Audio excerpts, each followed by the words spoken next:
મહારાજે વૈરાગ્ય ઉપર વાત કરી રાજા ભરથરીની કે અધ્યાત્મમાં વૈરાગ્ય વગર આગળ ચાલી શકાય એવું નથી.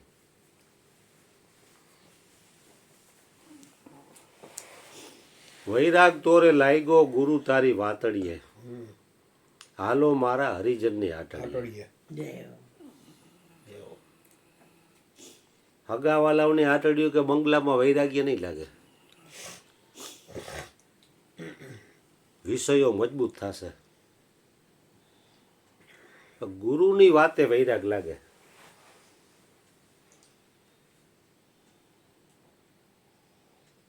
વૈરાગ્યની જેને જરૂર છે એ ગુરુને ગોતી લે. શ્રીમદ રાજચંદ્રે પણ એક સાખીમાં કીધું, ત્યાગ વૈરાગ્ય ન ચિત્તમાં થાય ન તેને જ્ઞાન, અટકે ત્યાગ વૈરાગમાં તો ભૂલે નિજ ભાન. તો નિજ ભાન ભૂલી જાય, દેહથી ઉપર ઉઠી જાય. હું શરીર છું એવું એનું ભાન ભૂલાઈ જાય એમ. વૈરાગ્ય હોય તો એમ. એટલે વૈરાગ્ય મેળવવા માટે પણ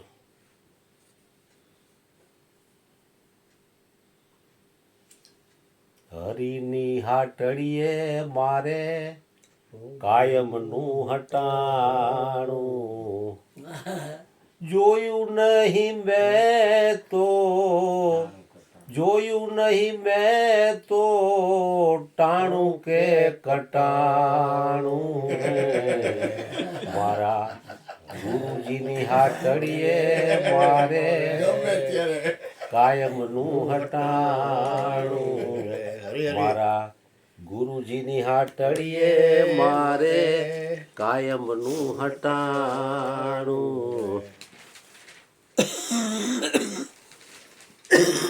હરજીવન બાપા 12 વર્ષ લગી એક ધારા આવ્યા અને આ બાપુ 12 વર્ષ લગી અહીંયા ગયા. તો રોજ એકની એક વાત 12 વર્ષ લગી જવાની જરૂર હોય? કંઈક વૈરાગ્ય કાંઈ એમ નાની માના ઘર થોડાક ગમે લાગી જાય. કાટ લાગે, છરી લાગે, ગોળી લાગે, બાયડી ખાલી થઈ તેના શબ્દો લાગે, પણ વૈરાગ્ય એમ કાંઈ બાપુજીનું ઘર લાગી જાય તરત તો બધા જ્ઞાની દીકરાનો થઈ જાય. જોયું નહીં બે તો ટાણું કે કટાણું. આ લોકો પેલા ભગવાનજીભાઈ બટુક મહારાજ ને ઓલો ભાઈ સોની, નરેશભાઈ, અનિલ, કેટલાય જણા ડેઈલી માટે અહીંયા સત્સંગમાં જાય. બાપાની આ જાય ને પછી આગળ જોકરના ગાંઠિયા ખાય. બાપા એમ કે આ લોકો રાતપાડીમાં આવ્યા છે મોડેથી, તો એને ભૂખા ત્યાં હોય તો ભજીયા લઈ આવો ગોંડલથી. એટલે હું ને શાંતિભાઈ સોની ઠેઠ ગોંડલ જાય. અત્યારે વચનની કોઈની કિંમત નથી અને અહીંયાથી ભજીયા લઈ આવી. ગોંડલ હો, એના ભજીયા હારા આવે, બાપા નહીં ભાવે. હા બોલો બોલો બોલો.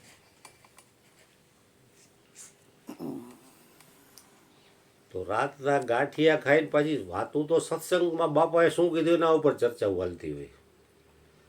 એમાં ચર્ચાઓ હાલતા હાલતા જો એમ કાંઈ પ્રશ્ન ઉઠે ને ખરું, આ આપણને ખબર નથી. એટલે રાતના 2:30 વાગ્યે 4 વાગ્યે પાછા બાપા પાસે જાય, બારી ખખડાવે, આવો આવો મારા બાપા, આવો આવો, બેહો બેહો. શું ભાઈ આવવાનું? બાપા ફલાણો પ્રશ્ન ઉઠ્યો હતો એટલે એમ થયું, સવારે આવવું તો એના કરતાં કીધું અડાણે જ પતાવી દે, કાલની ખબર નથી. તો બાપા પાછા પ્રેમથી જ જવાબ આપે એ પ્રશ્નનો.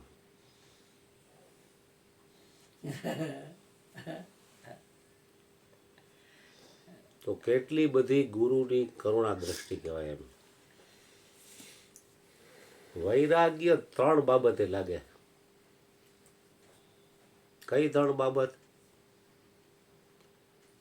એક તો એક હાંધે તે તૂટેવી દશા હોય, ઘરમાં 2 છેડા ભેગા થતા ન હોય, દૂધવાળા દૂધ ઉધાર ન દે, કરિયાણાવાળા કરિયાણું ન દે, હગાવાલા કોઈ બોલાવે નહીં કે આ ભિખારી આવ્યો.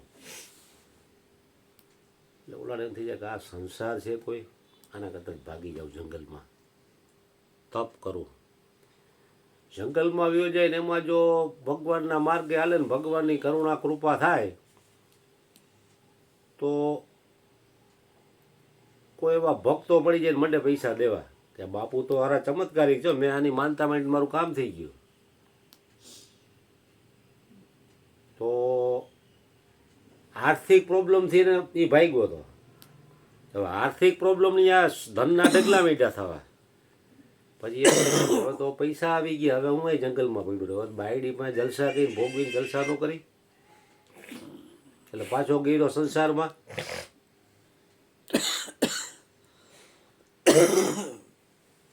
અને બીજો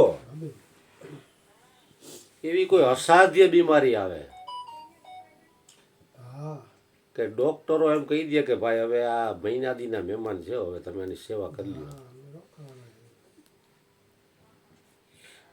હવે આની બચવાના કોઈ ચાન્સ નથી એમ. હવે આનું આયુષ્ય પૂરું થવામાં છે.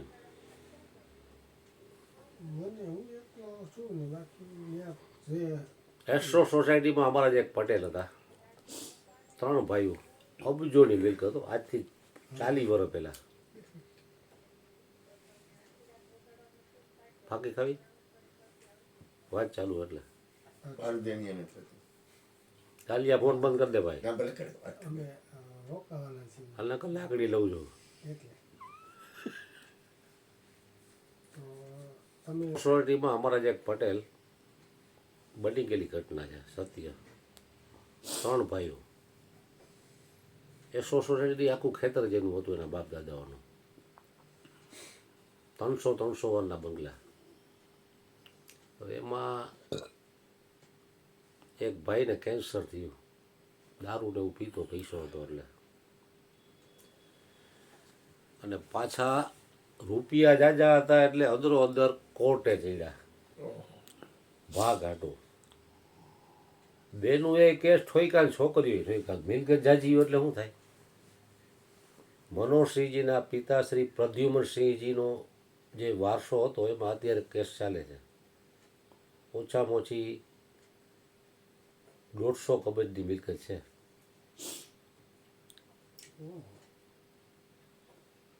જયરાલ પ્લોટ ને વર્ધમાન નગર આખું એનું ખેતર હતું.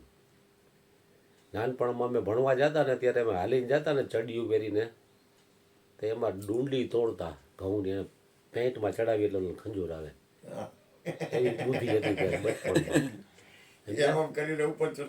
હા, એમાં ઓલું હુકાઈ ગયેલું કાંટા વાળું, આમ કરો એટલે ઉપર રાયડો રાયડ થાય, એને ત્યાં ઉંદરડી કરી ગઈ.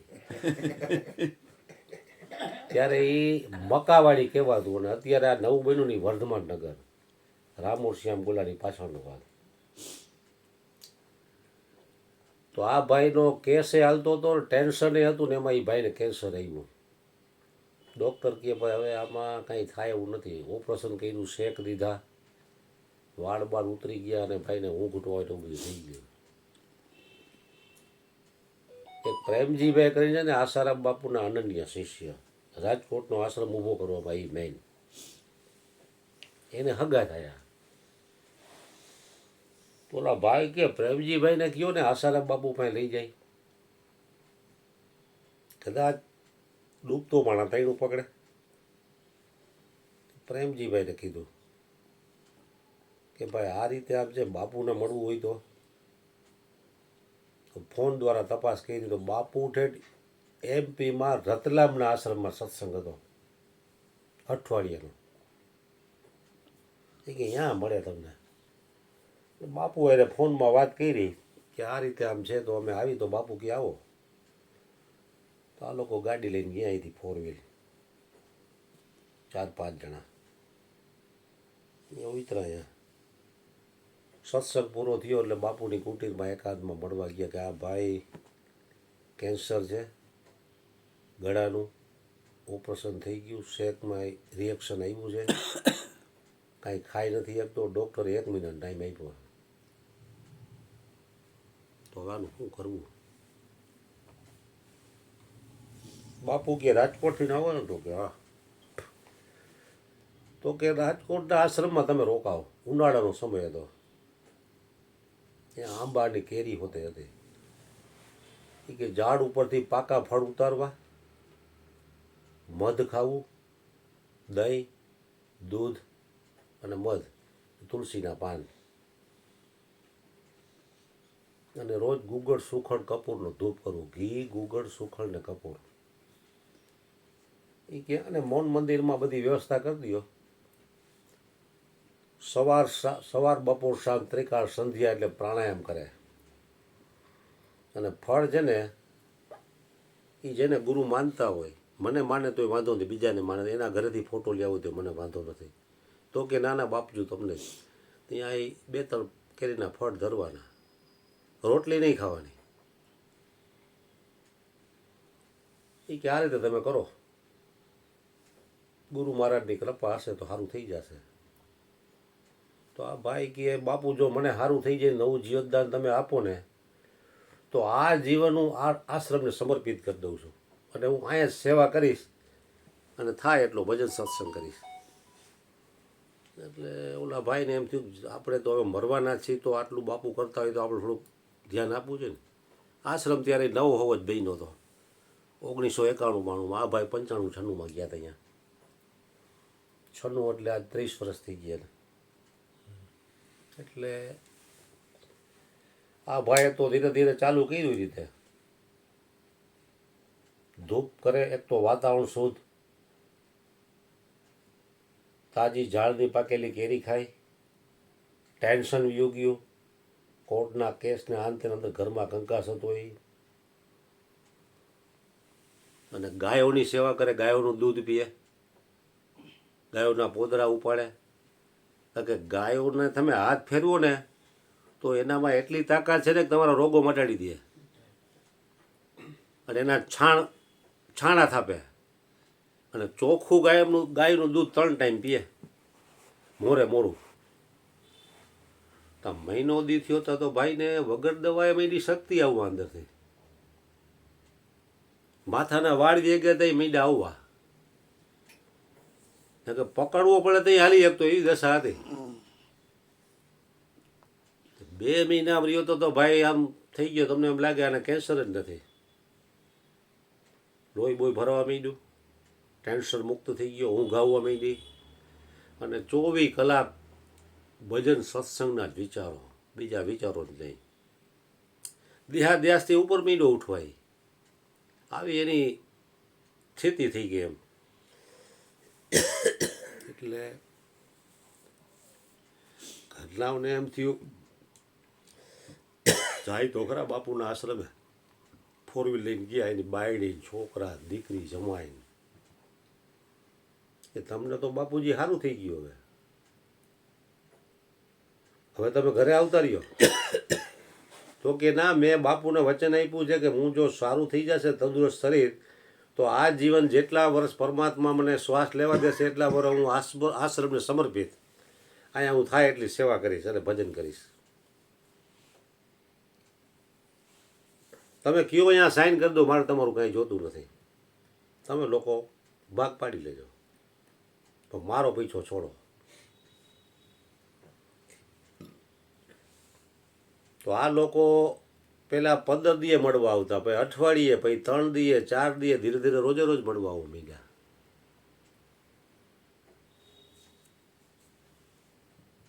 પછી આને કહે તમે એક કામ કરો ને, તમારે અહીં રહેવું હોય તો કાંઈ વાંધો નહીં, પણ અમુક આપણી પાસે એવી મિલકતું છે દાદાના વખતની, એમાં તમારી સાઈન જોહે.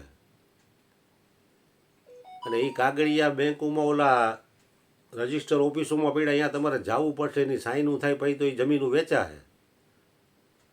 તમે અહીંયા આવો, પછી બધું સુલટાવી નાખો ને, પછી તમે તમારે વ્યા જાજો. આવી લાલચ આપીને ખાઈ જા ભાઈને ત્યાંથી, અને ગાડીમાં તેડી આવ્યા ઘરે. ઘરે તેડી આવ્યા પછી વિષયી વાતાવરણ આવી ગયું. ઘરમાં ચ ને ભ, વકીલો રોજ આવે, કોર્ટની કેસની તારીખો પડે, પોલીસ અવારનવાર આવે, આજે તમારી તારીખ છે, આવો અહીંયા. ટેન્શનવાળું વાતાવરણ આવી ગયું. ક્યાં આશ્રમનું એકદમ શુદ્ધ અને પવિત્ર વાતાવરણ, અને ક્યાં અહીંયા વિષયોને કલેશવાળું વાતાવરણ આવી ગયું. અને એમાં જણ ખાર ખાઈ ગયો એ કે આ જમીન મારામાં જ આવશે, થાય નથી કરતા થાય કરી લેજે. ઓલો કે તારે મને દેવી જ પડે. એમ કરતાં કરતાં કરતાં કંકાસ એટલી પરાકાષ્ઠાએ પહોંચ્યો ને કે આ ભાઈને એટેક આવી ગયો. કેન્સરનો પેશન્ટ હતો અને એટેકથી મર્યો. કાંઈ હાથમાં ન આવ્યું. બાપુના આશ્રમમાં વચન ઉપર પગ દીધો,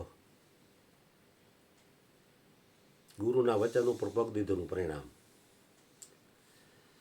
मुनि शार्दुल श्री वशिष्ठ जी महाराज कहते हैं कि राम जी, त्रिलोकी में ऐसा कौन है जो संत की आज्ञा का उल्लंघन करके सुख चैन से जी सके. संतની આજ્ઞાનું ઉલ્લંઘન કર્યું. રામ બોલો ભાઈ રામ થઈ ગયો. અને પછી આ લોકો એને રીતે બધું જે કાંઈ મિલકતો હતી એ હગે વગે કરી બાજીને.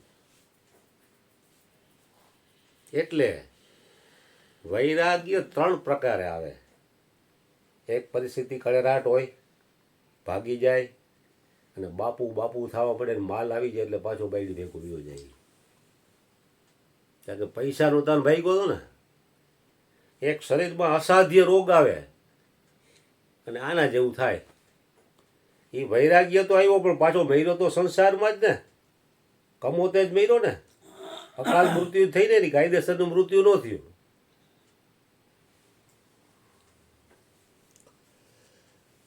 હરિની હાટડીએ મારે કાયમનું હટાણું, જોયું નહીં મેં તો ટાણું કે કટાણું. મારા ગુરુજીની હાટડીએ મારે કાયમનું હટાણું. વૈરાગ તોરે લાઈ ગો ગુરુ તારી વાત પડીએ, હાલો મારા હરિજનની હાટડીએ, હાલો મારા હરિજનની હાટડીએ. કારણ કે ગુરુની વાતે જે વૈરાગ્ય આવે ને સહેજ વૈરાગ્ય છે. બધું હોવા છતાં અંદરથી નક્કી હોય મારું કાંઈ નથી, કાંઈ ત્યાગવું નથી, કાંઈ પકડવું નથી. કારણ કે આત્મામાં એ સંભવતું જ નથી ત્યાગવું કે પકડવું. જનક રાજા સોનાના સિંહાસન ઉપર બેહતા, ચક્રવર્તી સમ્રાટ રાજા ધીરાજ મહારાજનો જાય હો, છતાંય ગુરુએ શું કીધું? હે જનક, તું દેહ હોવા છતાં વિદેહી. જે વર્તે દેહાતીત એ જ્ઞાનીના ચરણોમાં વંદન અગણિત. કઈ રોડ ઉપર આવી જાવ ભિખારી થઈ જાવ એનો વૈરાગ નો, એ તો ભિખારી કહેવાય. તમામ પ્રકારની સુખ સાહેબીઓ અંદરથી નક્કી હોય મારું કાંઈ નથી. અને ગુરુ તમને એ જ જ્ઞાન આપે છે. તન મન ધન આપો એટલે એ જબોડી ગદગંગિયામાં જબોડી તમને પાછા આપે કે ભાઈ આને તું તારા ન માનતો, કોઈને દઈ નથી દેવા, કોઈનું લઈ નથી લેવું, પણ આનો ઔષધવત ઉપયોગ કરો. જ્યાં જરૂર છે અહીંયા તમે સદુપયોગ કરો, પણ તારા માનતો ની નકર બૈરો તું.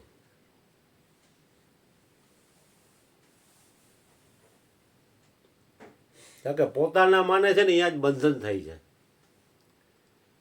ગુરુજીના માને છે તો કાંઈ બંધન છે નહીં કાંઈ. પરમાત્માએ આ કાંઈ જે કાંઈ ભોગ વૈભવ આપ્યા છે કે નકામા નથી આપ્યા, તમારા માટે જરૂર છે જ.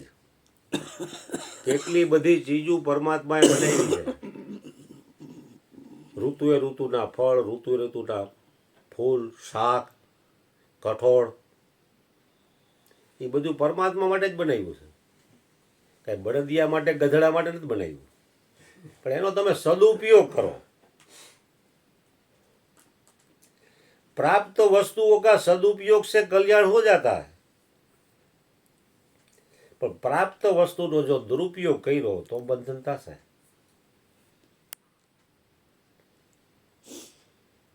હરેક વ્યક્તિને પોતપોતાના કર્મ અનુસાર પરમાત્મા આપ્યું છે.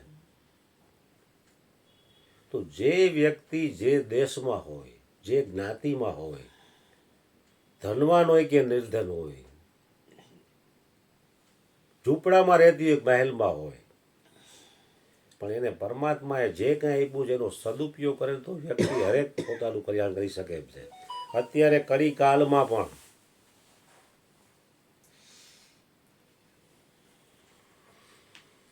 ભગવાન રામજી જેવું આપણી પાસે શરીર નથી, ભગવાન રામજી જેવો અત્યારે યુગ નથી. અત્યારે સતયુગ હતો, અત્યારે કળિયુગ છે.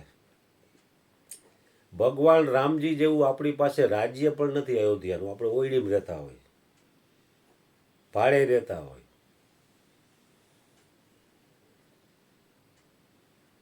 ભગવાન રામજી જેવું આયુષ્ય પણ આપણી પાસે નથી. ભગવાન રામજી જેવું સમજણ પણ આપણી પાસે નથી. છતાં પણ ભગવાન રામજીને વશિષ્ઠ મુનિએ જે ઉપદેશ આપ્યો, યોગ વશિષ્ઠ મહારામાયણ આખો ગ્રંથ બનાવ્યો એના માટે.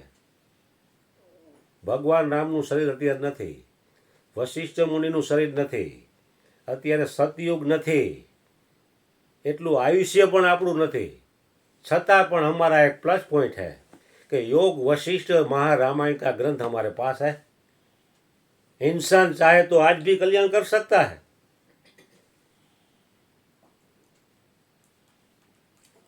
આપણા ઉપદેશનું પ્યોર જ્ઞાન એમાં છે.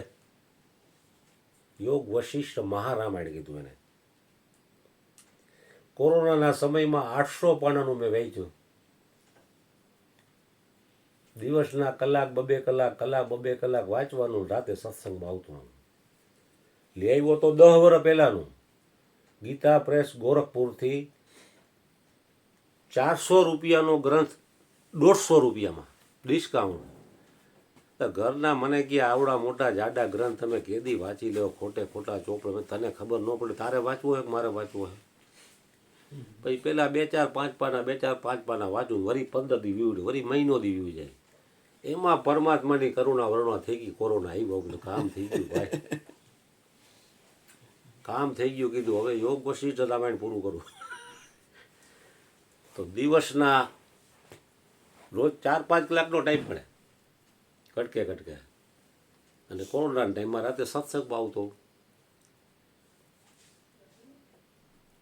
તો સમય તો બધાને આપ્યો તો સમયનો સદુપયોગ કરો.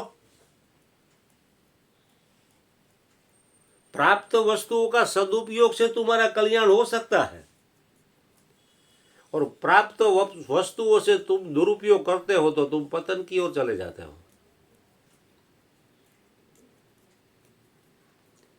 કલ્યાણ કરવામાં આપણી પણ કંઈક મહેનત તો હોવી જોઈએ કે નહીં?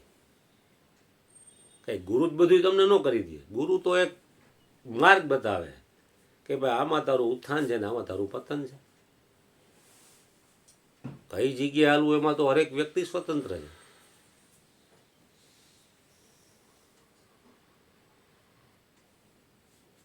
शिष्य गुरु का कल्याण तभी कर सकता है जब शिष्य खुद अपना कल्याण चाहता हो.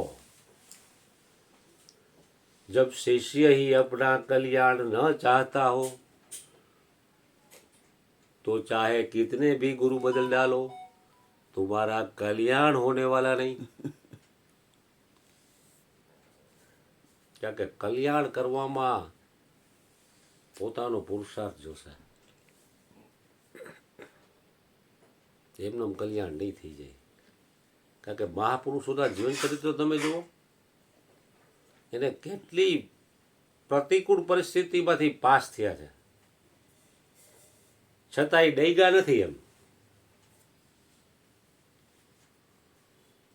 ભગવાન બુદ્ધ એક રાજાના સંતાન હતા, સિદ્ધાર્થ. પછી ગૌતમ બુદ્ધના નામે પ્રખ્યાત થયા. તો એ બચપણમાં એને પરમાત્મા પ્રત્યેનું મન આસક્ત હતું. સંસારના ભોગ વિલાસતોથી ઉપરામ થયેલા હતા બચપણથી. તો એક વખત એના રાજમહેલનો ત્યાગ કરીને છુપી રીતે કોઈ ખબર ન પડે એકાંત અરણ્યમાં જંગલમાં ગયા તપ કરવા માટે. તો તપ કરવા માટે ગયા તો યા તો ભૂખ તરસ સહન કરવી પડે, હિંસક પ્રાણીઓનો પણ ભય હોય. તો જમવાનું નથી આ લોકો? જમવું છે, પ્રસાદ લેવો છે. અઠવાડિયું 15 દિવસ લગી તપશ્ચર્યા તો કરી, પણ તારું મન લાગે નહીં. વારે વારે મન ભોગ પદાવ એટલું જાગે છે.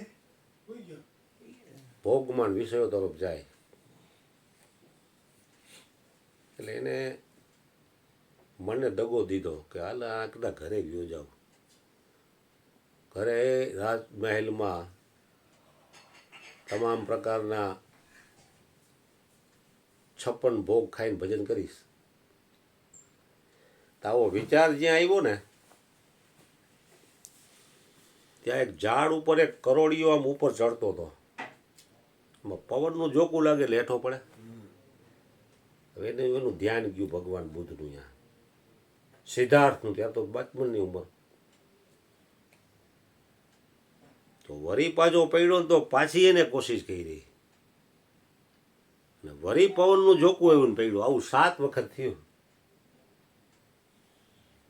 પણ છેલ્લે એ કરોડિયો સફળ થઈ ગયો. તો પરમાત્મા એને શાન કરી દીધી કે તું નીકળો જો, બરોબર માર્ગે નીકળો છો, પણ હિંમત હારમાં તું. હિંમતે મરદા તો મદદે ખુદા. હિંમત હારમાં. અને પછી ભગવાન બુદ્ધ ધીરે ધીરે ધીરે ધીરે એનું મન એટલું બધું શાંત થતું ગયું, શાંત થતું ગયું. એકાંત અને મૌન, ખાવા પીવાનું પણ એને કાંઈ વિસ્મૃતિ થઈ ગઈ. ધીરે ધીરે ધીરે ધીરે આખું વિપસના પંથ એને ઊભો કર્યો. શ્વાસ ઉપર જ લક્ષ, શ્વાસ ઉપર લક્ષ રાખતા રાખતા રાખતા રાખતા છેલ્લે શ્વાસને હલાવવાવાળા ઉપર એનું લક્ષ દઢ થઈ ગયું. આજે પણ વિપસના કેન્દ્રો આખા વર્લ્ડમાં ચાલે છે, લોકોનું કલ્યાણ કરે છે. એ હયાત નથી છતાં.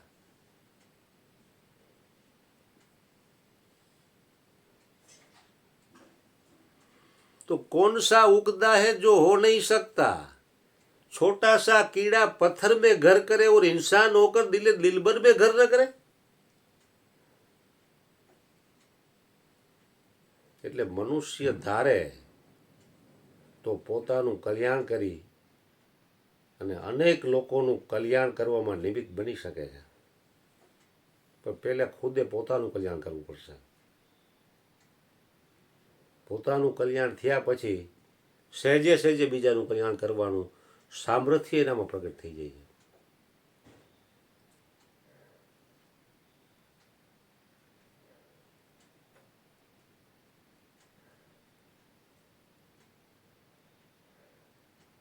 એટલે વૈરાગ્ય 3 પ્રકારે આવે. એમાં શ્રેષ્ઠ વૈરાગ છે ગુરુની વાતનો વૈરાગ્ય. ભાગીને બાવા થયા જે બેના 2 બગડ્યા છે. નથી ઘરના નથી ઘાટના. સંસારમાં રહીને પણ આ વસ્તુ થઈ શકે એમ છે તો ભાગવાની જરૂર ક્યાં છે? જાગવાની જરૂર છે ને.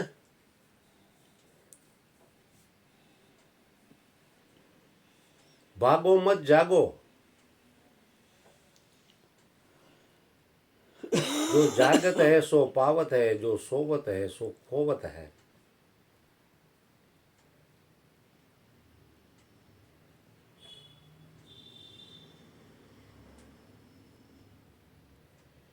જેટલા જેટલા મહાપુરુષો થઈ ગયા એ બધા ગ્રહસ્થમાં જ થઈ ગયા. ધર્મપત્ની પણ છે ને બાળકો પણ છે. એ ભાઈગા નથી, જાયગા છે.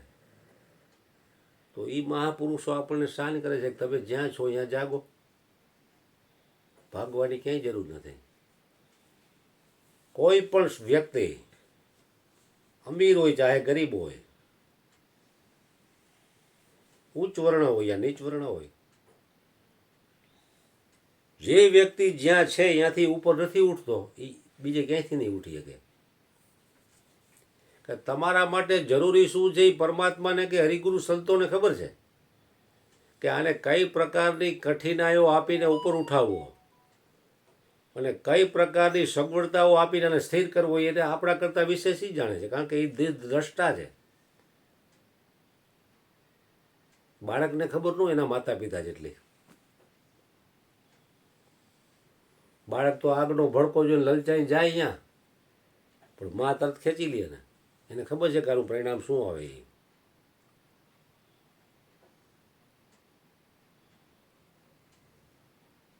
એટલે મહાપુરુષો સદગુરુની દ્રષ્ટિમાં તો આખું બ્રહ્માંડ એક બાળક જ છે.